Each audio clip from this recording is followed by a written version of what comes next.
Esplanade du bâtiment B du Palais de l'Unité ce jeudi 11 septembre. Une nouvelle vague des figures religieuses franchit les portes du bâtiment B. Après la voix des imams et dignitaires musulmans entendue le 11 août, puis celle des évêques catholiques réunis au sein de la conférence épiscopale le 13 du même mois, c'est désormais au tour des représentants du Conseil des églises protestantes du Cameroun de prendre place autour de la table dans le cadre des audiences accordées en prélude à la présidentielle du 12 octobre 2025. Au nom du chef de l'État, 15 des plus hautes personnalités de l'église protestante camerounaise ont été reçues par le ministre d'État, secrétaire général de la présidence de la République, Ferdinand Ngongo. Nous avons l'intérêt, dans nos prêches, dans nos sensibilisations, à porter nos messages sur le maintien de la paix avant, pendant et après les élections. Et nous avons dressé une feuille de route que nous voulons implémenter dans nos communautés.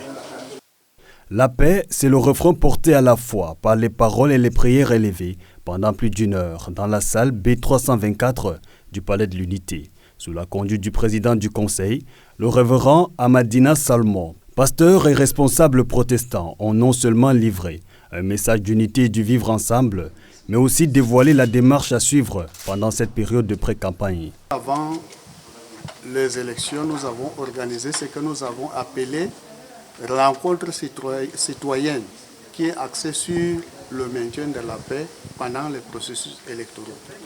Et nous avons dressé un calendrier pour prier avant les élections, pendant les élections et après les élections.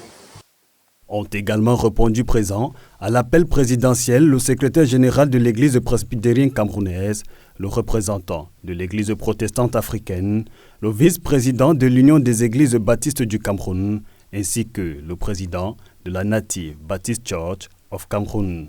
Par cette rencontre, le Conseil des églises protestantes joint sa voix à celle des autres confessions religieuses qui, à tour de rôle, ont exprimé leur ralliement à la vision politique du président Paul Biya et élevé les prières pour un Cameroun en paix avant, pendant et après les élections.